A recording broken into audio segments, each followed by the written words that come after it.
Estamos aqui em mais uma edição do podcast da UJAB Meridional. Como é isso na IEAB? Hoje, a menos de uma semana das eleições, uma eleição que contempla Presidência da República, Governo Estadual, Câmara Legislativa Estadual, Câmara Federal e o Senado. Neste sentido, considerando as eleições, a Câmara Episcopal publicou uma cartilha de orientações paroquiais. Essa cartilha aqui está aqui, mostrando para a câmera, para quem ainda não viu. Então, vamos dar início ao nosso podcast Como é isso na IEAB. Para isso, a gente convidou o reverendo Ives Vergana Nunes, que é membro do Conselho Diocesano e pároco da Paróquia do Espírito Santo em Montenegro, da nossa Diocese Meridional. Também estará conosco o Bispo Humberto, que foi o organizador e idealizador dessa cartilha e sempre nos assessora na área bíblica aqui do nosso podcast. Eu sou a Vivian e essa é a Paula, nossa postulante, que faz parte comigo da coordenação da juventude da Diocese Meridional. Então, pedir pro pessoal não esquecer de inscrever e ativar as notificações para os novos podcasts e também sugerir nos comentários novos temas e perguntas que tenham pertinentes à vida da IAB.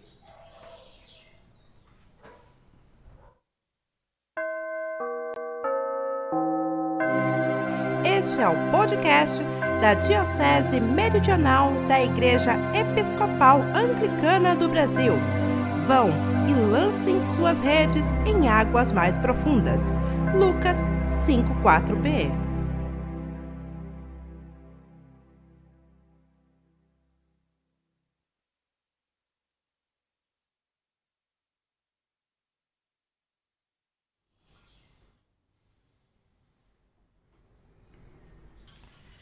E para dar continuidade ao podcast, oramos. Nosso Pai materno, queremos colocar em Tuas mãos o processo eleitoral que estaremos vivendo neste ano no Brasil. Queremos que o amor de Jesus nos capacite para usarmos o direito tão custosamente conquistado de votar e escolher projetos e pessoas para os levar adiante, como um ato de amor, especialmente em favor das pessoas mais vulneráveis de nossa sociedade e em favor de políticas que amparem aquelas pessoas e grupos que historicamente têm sofrido a discriminação, a exclusão e a violência, garantindo a preservação do meio ambiente, os direitos de todas as pessoas e povos e a defesa de uma vida digna e salutar neste país. Que a Divina Ruá, nestas eleições de 2022, permita que prevaleça entre nós a honestidade, o compromisso com a justiça, a paz e a defesa da integridade da criação, mediante o mesmo Jesus, que se fez servo de todas as pessoas. Amém. Amém. Bem, Se apresente, reverendo. Com gratidão, estamos aqui partilhando desse momento único, né, na nossa história, que é aquele momento em que, como sociedade, podemos debater os rumos que queremos. Por isso quero agradecer já de primeiro, né? Eu sou o reverendo Ives Vergara, sou atualmente pároco da Paróquia do Espírito Santo na cidade de Montenegro, né? Já 23 anos de ministério ordenado. E essa possibilidade de debater me remete, né, à minha formação original, até como sindicalista, né? Onde desde muito cedo, na liderança da juventude, discutimos a sociedade, a organização da sociedade, o bem-estar da sociedade e depois no serviço público, como sindicalista também, debatendo a estrutura do serviço público e mais tarde, então, como reverendo. Sempre no mesmo propósito, né, da gente poder, então, buscar o bem-estar da sociedade na sua organização. E como a igreja, enquanto uma instituição divina, que assim o entendemos, pode se inserir nessa sociedade buscando o seu bem-estar das pessoas, a justiça, a paz, a solidariedade, aqueles princípios que nos movem enquanto uma instituição seguindo o Evangelho. Perfeito, seja muito bem-vindo ao nosso podcast Como é isso na IAB. Hoje a gente vai trabalhar um pouco em cima dessa cartilha, que depois a gente vai disponibilizar o link para acessar o nosso PDF, né, para quem não conseguiu ter a cartilha ainda. Então, vamos falar sobre ela, né? Qual é a tua visão da importância da cartilha e que a igreja se manifeste nesse momento né? Esse momento tão importante, decisivo na nossa vida e na vida das pessoas da igreja também. E também o que ela traz de bom para o desenvolvimento da missão e da evangelização da nossa igreja. Olha, em primeiro lugar eu queria lembrar as 5 marcas da evangelização, né, da nossa missão enquanto igreja. E a segunda marca da missão é ensinar, batizar e nutrir.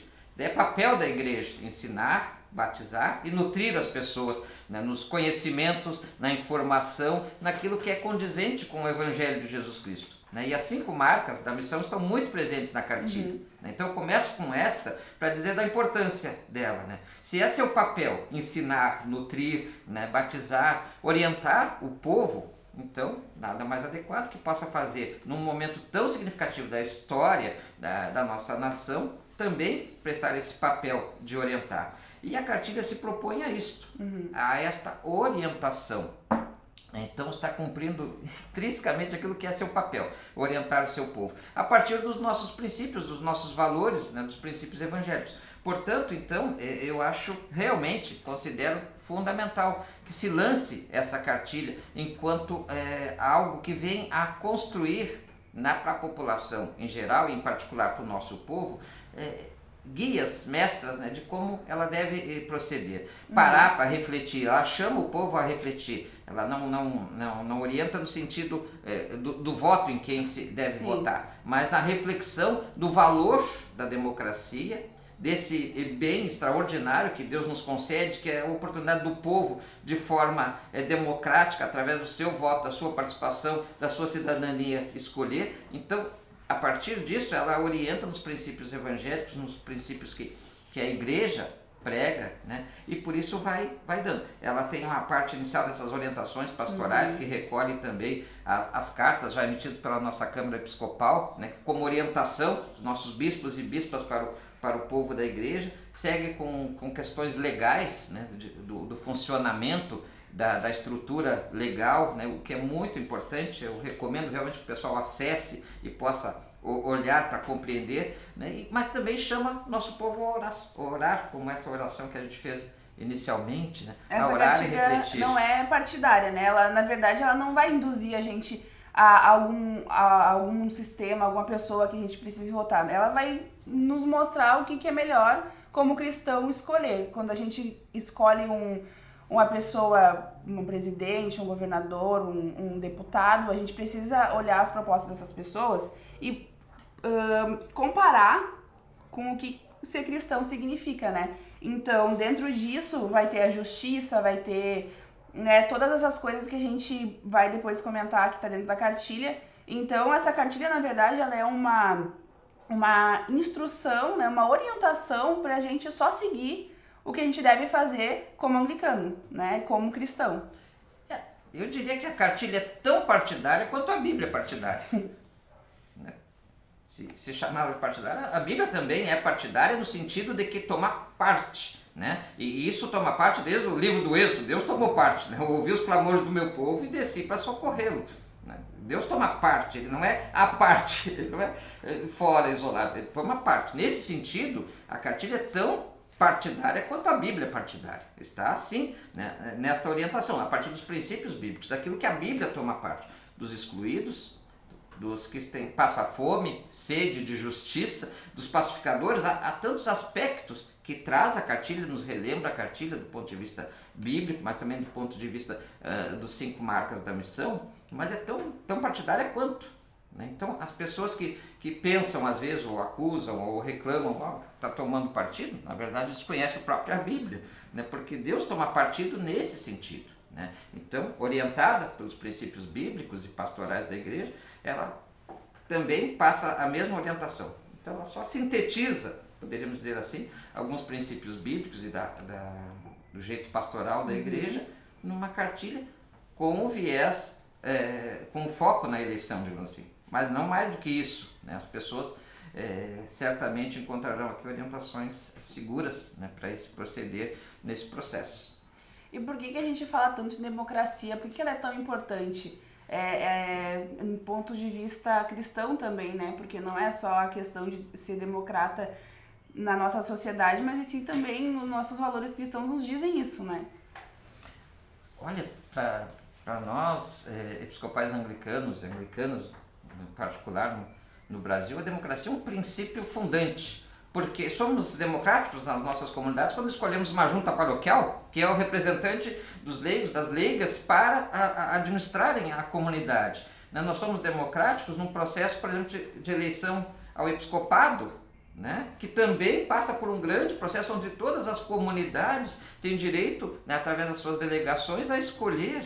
Nós valorizamos desde sempre a democracia como princípio. Nós fazemos assembleias paroquiais anualmente, né, para debater assuntos. A democracia sempre foi, para o anglicanismo, um marco fundante, é seu jeito.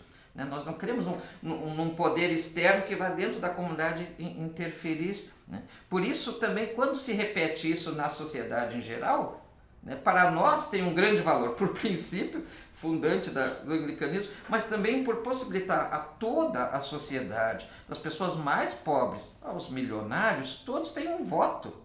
Né? Todos valem a mesma coisa do ponto de vista lá da urna. Certamente algumas pessoas mais poderosas acabam com maior influência, mas a democracia, o seu princípio é favorecer a todos que possam ter direito à sua escolha, né? De escolher aqueles que quer que lhe dirija, aquilo que corresponde ao que ela acredita. Por isso sim é um valor fundante e acredito uma bênção de Deus para um povo, né? Poder escolher os rumos que quer. Né? Por isso, cartilhas como esta, por isso chamar a consciência, né, a compreensão do quadro que se vive é tão significativo para uma igreja que oriente baseado na verdade bíblica, baseado realmente naquilo que é os princípios evangélicos. Então, tranquilo, né, os valores que constam na Bíblia, né, valor de amor, de justiça, de paz, de solidariedade, né, de estar do lado dos mais famintos e necessitados, né, como disse, né, que Deus tomou parte desde sempre. Então, falando sobre tomar parte, a gente pode dizer que a nossa igreja ela é de direita, de esquerda, de centro? Tem alguma colocação que a gente possa dar ou não? Eu diria que é uma igreja bíblica. A questão sempre foi e sempre é que as pessoas não querem buscar a Bíblia realmente. Elas adequam de acordo com a sua vontade, para justificar o que lhe convém. E aí se pode pegar um pequeno versículo para justificar armamento. Enquanto você esquece todo o restante da Bíblia, que tem como princípio o amor, a paz, né, que exalta os pacificadores. Então sempre você pode orientar. A igreja, ela segue princípios bíblicos, né?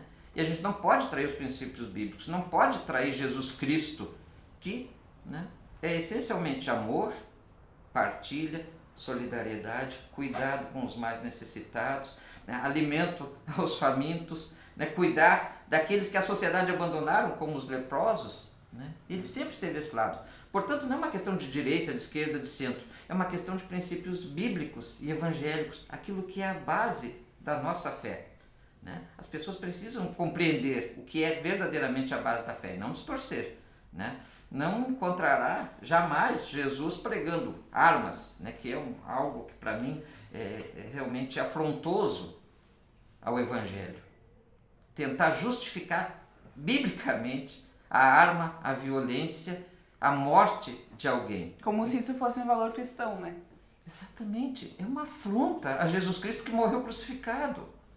É uma afronta a João Batista, que o próprio Jesus salientou como o maior entre os profetas, que morreu decapitado, né, por denunciar um governo, né, da sua época. Então é uma afronta a todas as maneiras. Né? Jesus é amor, Jesus é paz, Jesus é solidariedade. Né? E também precisamos lembrar desde o início, né, é o Criador que nos coloca a cuidar da sua criação. Então esses são princípios evangélicos. Né? Não é questão de lado, é questão de princípios e valores. A gente olha os princípios e valores e vê dentro do quadro político quem se encaixa nesses princípios e valores. Essa é a nossa orientação. Né? E nós sempre demos liberdade, né, de discernir ao nosso povo. A igreja nunca foi uma igreja de cabresto, de, né, fechar. Não, pelo contrário. Buscamos ensinar, nutrir, para que as pessoas possam então discernir e tomar suas decisões. Eu vou ler uma parte aqui da nossa cartilha que fala sobre os valores cristãos em defesa das liberdades democráticas, que é um dos textos eu acho mais importantes dessa cartilha para a gente ter uma noção do que a gente precisa para escolher, né, um governante.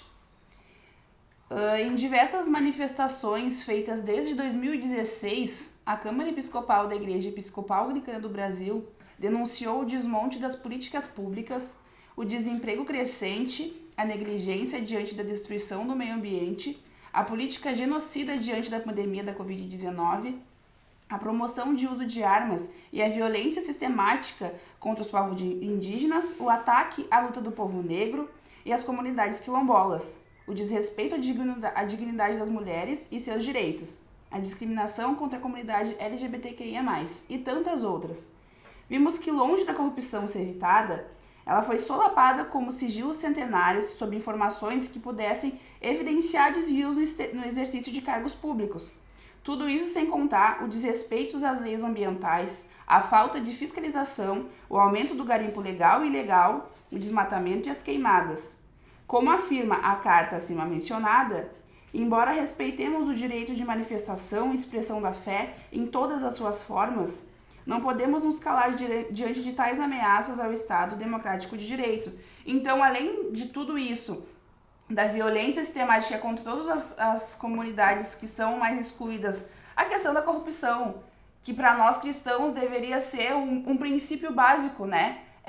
Corrompe o ser humano. A gente, como cristão, a gente não pode ser a favor disso e nem deixar passar pessoas que fazem isso e querem, né, mascarar. Então, além de tudo isso, eu acho que é muito importante a gente pensar sempre na questão ambiental da natureza, né? A natureza é uma coisa muito significativa para uma pessoa cristã, porque a gente é a natureza, a criação de Deus. Então, o que é o principal, né, da nossa vivência? É isso. Então, a gente não pode, por exemplo, simplesmente excluir essas coisas quando a gente faz o nosso julgamento sobre alguém para eleger. Porque a gente não está só falando de uma pessoa que vai ser eleita, a gente está falando de uma pessoa que vai reger o país que a gente vive, também vai influenciar no mundo, porque, por exemplo, a Amazônia influencia no mundo, então governos que queimam esses lugares, que queimam o nosso oxigênio, a nossa vida, como é que a gente vai fazer isso dar continuidade, né? Então, isso também é uma coisa que está na cartilha, que faz a gente pensar sobre o que a gente quer para o futuro e pensar o que seria os valores cristãos de verdade. O que é um valor cristão de verdade? Não é isso. Não é defender o que a gente tem, né, ao nosso redor, a nossa natureza, as pessoas, tanta gente morrendo e tendo um descaso com isso. E isso, eu acho que é a coisa principal pra gente. Não é só questão de material, de quem tem mais dinheiro, de quem tem menos dinheiro. Não, a gente tem que ver quem realmente está fazendo isso por nós, né? Quem está defendendo. Eu gosto de mostrar na Bíblia, porque aí a Bíblia é igual para todas as denominações. Se diz cristão, ou mesmo judeu em relação ao Antigo Testamento, vai lá nos 10 mandamentos. Não roubarás, não matarás. Portanto, qualquer que pregue valores contrários a isso, ou viva valores contrários, contraria o princípio bíblico, né? Mas também a gente lembra que Lucas 3, João Batista no deserto, quem que se aproximar para ser batizado e perguntava: o que eu devo fazer? Não roube. Não se contente, aos soldados, ele dizia: se contente com o teu salário, não pega o extra, porque era comum um soldado na guerra, além do seu salário, acabar surrupiando. Isso é corrupção. Sim. Não está condenado, quer se converter a Jesus, aos valores do reino, né? Então, antes, João Batista ainda não cristão, mas aos valores do reino de Deus, não roube, não seja corrupto. Né? E ele diz isso a um funcionário público, que serve para todos, é um padrão. Então, os valores do reino de Deus, os valores cristãos, eles não são condizentes com corrupção, com destruição, com morte, com exploração do pobre. Jesus Cristo denunciou tantas vezes, né? Os sacerdotes, por exemplo, que exploravam a viúva e os órfãos, né, para o seu bem-estar, enquanto engoliam o elefante lá, o camelo. Eles deixavam passar outras coisas. É denunciado, não se pode compactuar com isso. Por isso também, nessa cartilha a voz profética. Os profetas denunciavam aquilo que contrariavam a vontade de Deus, contrariavam os valores do reino e anunciavam exatamente aquilo que é condizente com esses valores. Não podemos compactuar. A gente tem que entender o real, o valor cristão como pessoa, também como pessoa anglicana, já que são coisas que estão no nosso plano estratégico, né? Tudo isso que a gente falou, tudo que está na cartilha, a gente como anglicano, a gente não pode fechar os olhos e pensar que a gente tem que ver de uma forma diferente, né? A gente é como uma comunidade, a gente é cristão e pensa junto. Então a gente agradece muito pela sua presença, pelo ensinamento, pelas dúvidas que foram saciadas. E a gente vai encerrar esse bloco cantando do nosso Laudate o canto 57, Canção da Chegada.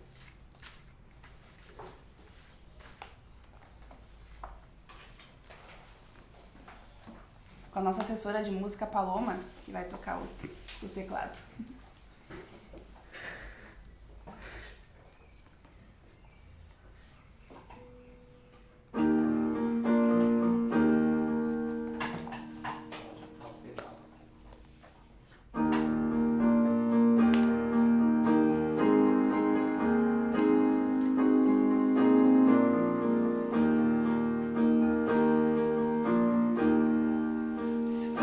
Aqui, Senhor, viemos de todo lugar, trazendo um pouco do que somos, pra nossa fé partilhar, trazendo nosso louvor, um canto de alegria, trazendo a nossa vontade de ver raiar um novo dia, trazendo nosso louvor, um canto de alegria, trazendo a nossa vontade de ver raiar um novo dia.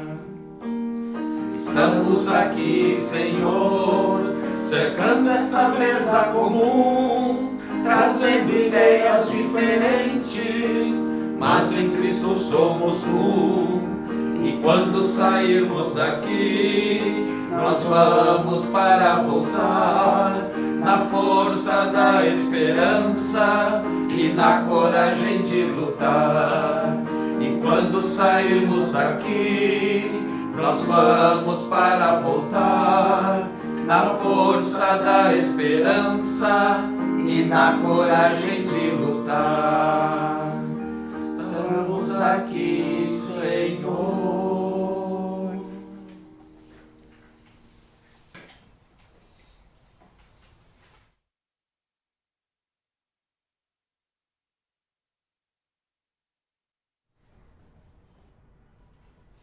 Estamos aqui então com o nosso bispo Humberto, nosso bispo diocesano, para falar sobre questões bíblicas, né, relacionadas com o processo eleitoral, a participação política e a participação de nós, pessoas cristãs, na vida democrática. Bispo, acho que não precisa se apresentar, né? Esse podcast tem a tua carinha, com a de você junto. Todas as edições. Então, bispo, gostaria de iniciar te fazendo uma pergunta, já que nessa cartilha, orientações pastorais sobre as eleições 2022, consta, né, como orientador, Qual é a intenção da igreja com essa cartilha? Não, então, isso já o reverendo Ives explicou bem amplamente, né? Esse é cumprir a missão da igreja, né? Que é trazer os valores do reino, valores cristãos, né? Como dizia o reverendo Ives, só que são valores que têm que ser vividos num determinado contexto histórico. Então, não só a gente fala o amor, a paz, a justiça, só que tiveram valores, inclusive na própria Bíblia, né? Aqui tem inclusive assassinatos, né? Na Bíblia, justificado como algo sagrado, correto, né? Mas depois chega Jesus e diz que tem que amar os inimigos, né? Que tem que construir a paz, né? Então, quer dizer, há na própria Bíblia um desenvolvimento né, do sentido divino. E isto não termina, a gente diz assim, Deus não morre na última página da Bíblia, né? Deus continua vivo e se manifestando, tanto que na igreja anglicana nós temos 3 princípios da construção teológica. A Bíblia, a tradição, quer dizer, o que a igreja foi aprendendo depois, até o dia de hoje, né? E a razão, que então é a capacidade de juntar isto e pensá-lo no contexto em que vivemos. Então, agora no Brasil, neste ano, estamos num contexto específico que é muito importante em relação à história do Brasil na luta por democracia, no que já se conseguiu depois da Constituição de 1988. Então a igreja tem que traduzir isto em termos bíblicos, em termos da própria tradição da igreja, como bem colocava o reverendo Ives, né? A própria democracia interna que a igreja tem, né? Que é a tradição da igreja, né? E a razão, né? Vendo o que aconteceu, o que pode acontecer e o que não deveria acontecer, né? No futuro, e por isso a gente, na hora de votar, tem que considerar isso profundamente na presença de Deus, né? E o reverendo Ives dizia, né, que a igreja é uma igreja bíblica, né, e a Bíblia é partidária, sim. Aí eu estava pensando, todas as pessoas que falam sobre igreja e política, que não se mistura, né, a gente ouve muito certas coisas não se discute dentro da igreja. E, bom, o senhor é professor de, né, literatura profética, né, fui sua aluna, e não posso deixar de me perguntar se está faltando fazer um pouquinho de uma conexão do que a gente ouve todo domingo, né, durante o culto, quando a gente ouve sobre os profetas e o próprio evangélico. O que está faltando, será, bispo, para as pessoas fazerem essa conexão de que a Bíblia é sim política, né? Ou como o reverendo Ives já dizia, Deus tomou partido, né? Desde o Êxodo. O que será que está faltando um pouquinho para as pessoas entenderem essa questão de ser pessoa cristã, né? Em sociedade, fazer parte da sociedade como uma pessoa cristã e não apenas ali dentro do espaço da igreja? Um problema assim, a gente tem a Bíblia, certo? Que é um produto de uma sistematização bastante grande. Também cuidado com como tu encara a Bíblia, né? Porque a Bíblia foi construída, né, pela igreja. Sabemos que as línguas originais, por exemplo, do Primeiro Testamento são o hebraico e o aramaico, do Novo Testamento, o Segundo Testamento será o grego, e depois foi traduzida a línguas locais, e temos várias, inclusive, versões da Bíblia, né? Algumas igrejas dizem que aquela versão é a versão mais inspirada, né? A única e tal. A gente não diz isso, até porque usa a razão, né? E vê que não, são todas traduções, né? E que a questão não é levar ao pé da letra o que cada letrinha lá diz. Mesmo no grego já é equivocado, imagina nas traduções muito mais equivocado ainda, né? Mas sim o espírito geral da escritura, ou seja, o que as escrituras nos desafiam, porque as escrituras são desafiadoras, né? Não são nem um manual, né? Onde, como que eu vou viver como cristão? Capítulo tal, versículo tal, capítulo tal, aqui está tudo como eu devo viver, a pessoa cristã deve se comportar. Não está, não tinha telefone celular, não tinha avião, nem imaginava na Bíblia que um ser humano podia voar. Né? Por isso não diz nada sobre avião aqui, né? Nem sobre telefone celular, nem sobre computador, nem sobre viagem ao espaço, nem sobre a Terra redonda. Por isso tem gente lendo a Bíblia achando que a Terra é plana, né? Então, quer dizer, mas está aí os princípios fundantes da revelação de Deus, que, como disse, continua, tá? Então temos que ler assim. Então, essa é a primeira questão da Bíblia.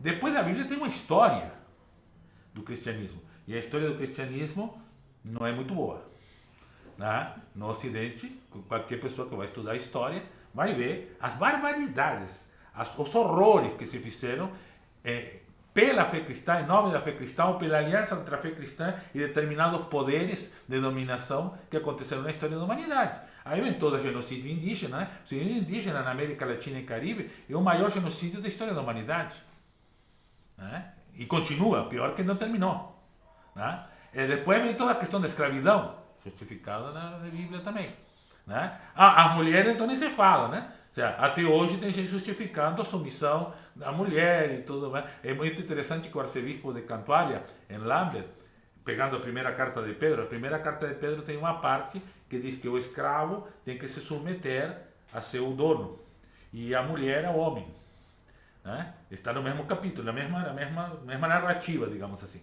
Aí o arcebispo de Cantuária disse assim, ainda a gente concorda que deve haver escravidão humana? Ou qualquer tipo de escravidão? Não concordamos. Não concordamos. Então por que concordamos que a mulher tem que submeter ao homem? Né? Então, se nós somos capazes de evoluir nesse entendimento, por que também não evoluímos no outro? Né? Agora, naquela época, qual foi o sentido de colocar isso aí? O sentido de não aumentar os perigos que se corriam, porque se o escravo, sendo cristão, ainda se opusesse a seu dono, certamente seria assassinado, seria morto imediatamente. E a mulher também. Então, cuidem, resistam, porque é um momento de resistência, de preservação da própria vida. Né? Então, cuidem para preservar a própria vida e vão levando os valores do Evangelho para que, aí sim, através dos valores do Evangelho, isto venha a ser modificado no futuro. Né? Então, por isso que temos que ver... Então, e aí, essa história do cristianismo, usado como dominação, é que diz que a política e a religião não se misturam. Porque, claro, para os que dominavam politicamente, não era nada interessante que lessem os profetas e as profetisas aqui, né? Débora e Jael lutando contra Cícera lá, Miriam celebrando a libertação do Egito, os outros profetas, né? Amós, Miqueias, né? Amós agora limo, né? Domingo passado, uma profecia bem dura, assim, né? Contra os ricos que se deitam em liteiras e comem carnes gordas e tal, né? Então, era perigoso. Tanto que, inclusive, na Inglaterra, estou trazendo bastante coisa de lá porque estivemos lá há pouco tempo.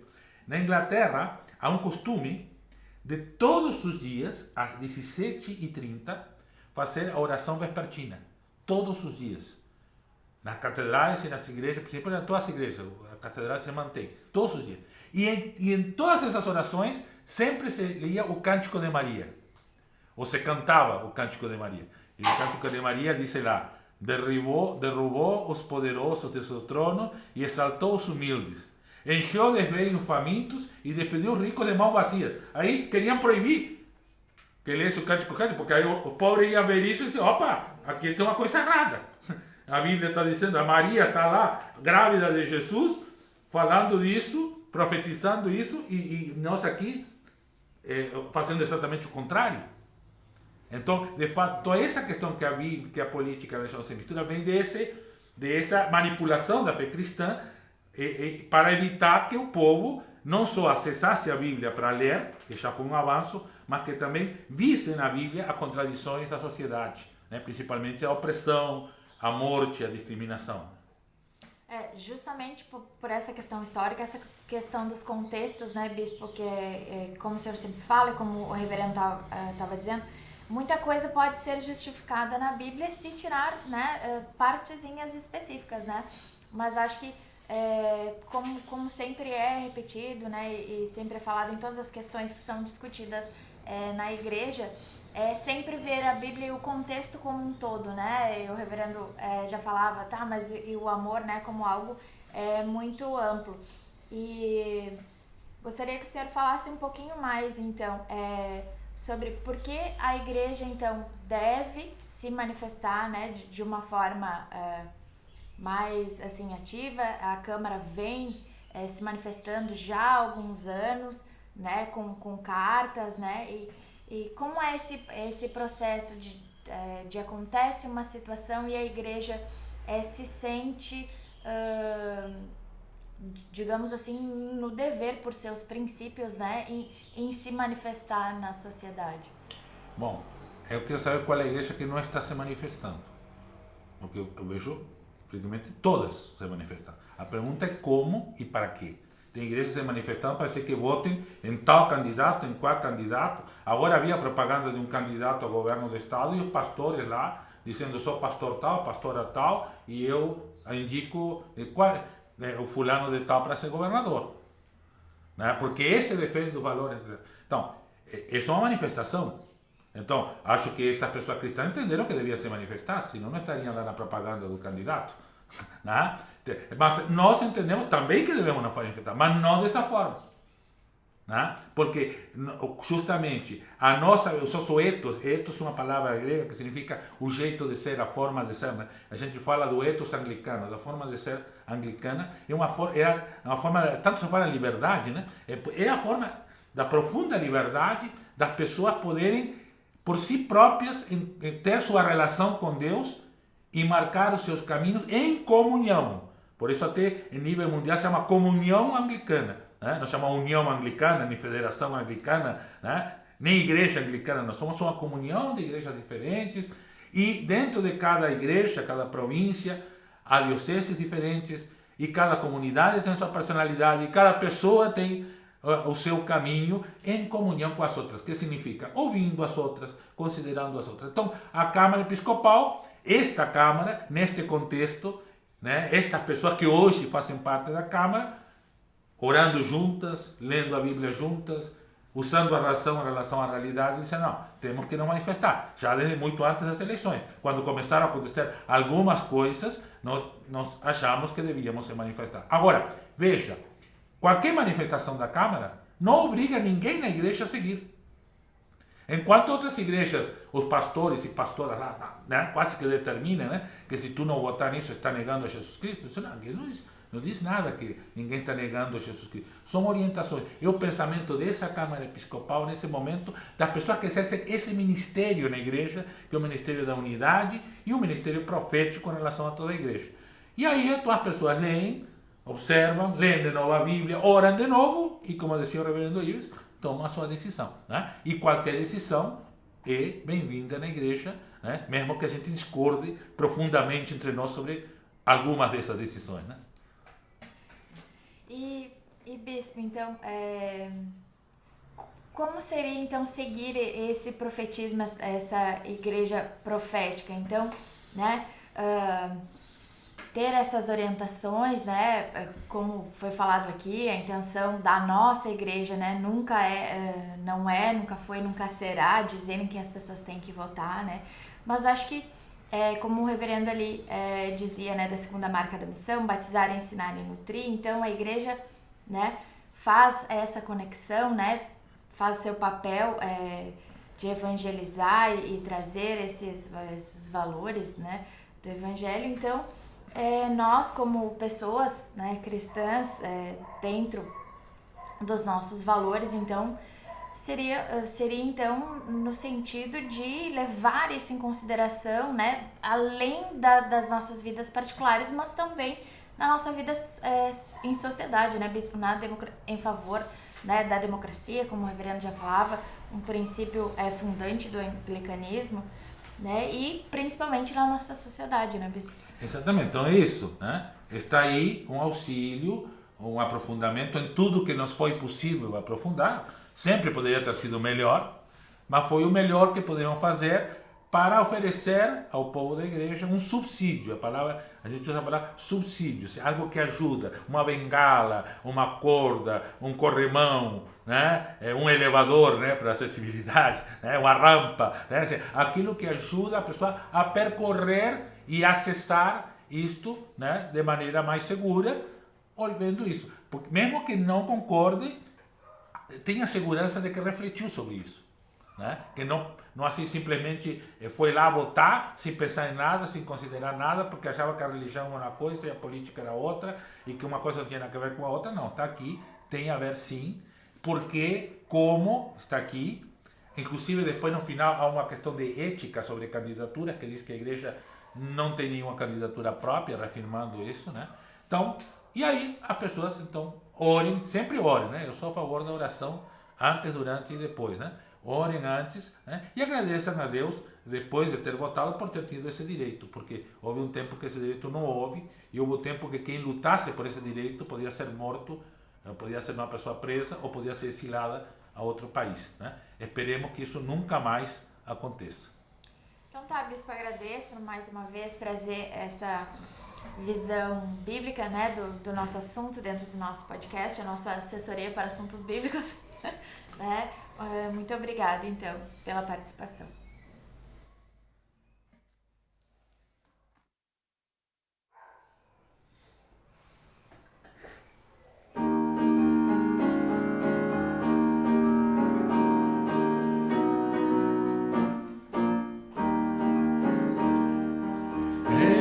Jesus, nossa esperança, nossas vidas libertar. Vem nascer em nós criança, vem o teu poder nos dar. Vem liberta os prisioneiros da injustiça e da aflição. Vem reúne os brasileiros em amor e compreensão. Vem tecer um mundo novo nos caminhos da verdade, para que afinal o povo viva em plena liberdade. Vem Jesus, abre o futuro do teu reino de alegria. Vem derruba o imenso muro que separa a noite e o dia. Então chegamos ao nosso terceiro e último bloco. Acredito que a gente conseguiu passar a mensagem para os nossos irmãos que precisam escolher o futuro do nosso país através dos verdadeiros valores cristãos. Então a gente agradece ao Bispo Humberto por organizar esse material tão importante para que a gente veja com transparência e com os olhos da fé a eleição. E agradecemos também ao Reverendo Ives por ter participado, partilhado conosco sua experiência. E vamos lembrar também que a nossa cartilha vai estar disponível com o link quando for divulgado, né, esse podcast. E também o Bispo Humberto fez uma live falando mais sobre a cartilha, né, mais internamente sobre a cartilha. E qualquer dúvida que for feita, dá para mandar nos comentários, nos procurar também, que tá todo mundo aberto para responder. Então vamos finalizar esse nosso programa com a oração de agradecimento. Então vamos fazer a oração, né? Orando pelo que vai acontecer nesses dias e por paz, respeito durante o processo eleitoral até o primeiro turno, se tiver depois um segundo turno muito mais ainda, né? Para que não haja mais mortes. Já houve mortes e não queremos mortes de ninguém por nenhuma razão, apenas a alegria de poder nos manifestar. Por isso oramos a oração de agradecimento. Agradecemos a Ti, Deus Pai e Mãe, porque nos permites construir, participar e aprimorar processos democráticos para que todas as pessoas possam, com igual dignidade, decidir os rumos da sociedade em que vivem e desenvolver valores de convívio harmônico com as diferenças e as disputas de interesses econômicos, políticos, sociais, religiosos e culturais. Ilumina com a Divina Ruá todas as ações em prol da democracia e recebe nossa gratidão por todas as pessoas que se esforçam em elaborar estudos, propostas, projetos e programas e que colocam suas vidas à disposição para implementar aquilo que entendem ser o melhor para toda a sociedade. Abençoa todas as pessoas em seus diferentes níveis de participação no processo eleitoral e na vida democrática e institucional do Brasil, para que cada vez mais possamos viver no amor de Cristo, por amor de seu nome, nós te rogamos. Amém. Amém.